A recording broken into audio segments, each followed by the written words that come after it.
Hey guys, welcome back to my channel Nisha mini vlog. তো সবাই কেমন আছো? আশা করি সবাই খুব ভালো আছো, আর আমিও খুব ভালো আছি। তো শুভ সকাল সবাইকে। সকাল সকাল ব্লগটা স্টার্ট করতে পারিনি, কারণ পড়ানো ছিল, সেই জন্য পড়িয়ে চলে এসেছি।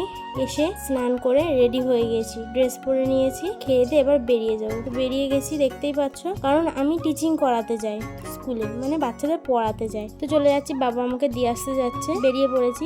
তারপরে এই যে স্কুলে চলে আসলাম, দেখতে পাচ্ছ, পেয়ার করালাম। পেয়ার করানোর পর ক্লাসে চলে এলাম, নাম প্রেজেন্ট করলাম, তারপর পড়াতে শুরু করে দিলাম। পড়ানো হয়ে গেছে, তখন যখন 1টা বাজে তখন ওদের হয় মিড ডে মিল, মানে টিফিন টাইম। তো মিড ডে মিল হচ্ছে, আর এদিকে আমি আর একটা দিদি চলে গেলাম টিফিন আনতে।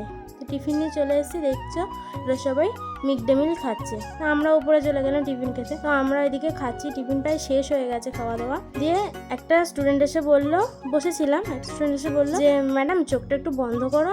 আমি চোখ বন্ধ করলাম, দিয়ে দেখছি হাতে এসে আমাকে একটা গোলাপ ফুল দিল। কত ভালোবাসে আমাকে বাবা। তারপর টিফিনের পর আমাদের ক্লাস শুরু হয়ে গেল আবার। এবার আমি নিচ্ছি ক্লাস 4-এর ইংলিশ পিরিয়ড। 3:30টার সময় আমরা অ্যাটেন্ডেন্স সিটে সই করে বেরিয়ে পড়েছি, ছুটি হয়ে গেছে। এই যে বাড়ি চলে এলাম, এসে ফ্রেশ হয়ে ভাত খেতে বসে পড়েছি, খাওয়া দাওয়া হয়ে গেছে। এবার একটু ঘুমিয়ে পড়েছিলাম, ঘুমিয়ে নিয়েছি।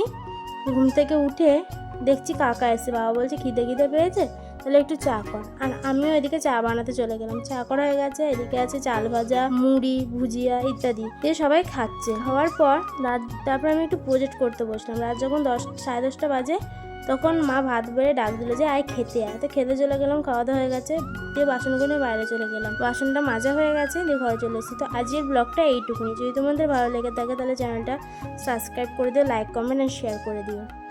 তো টাটা সবাইকে, আবার দেখা হবে অন্য কিছু নিয়ে।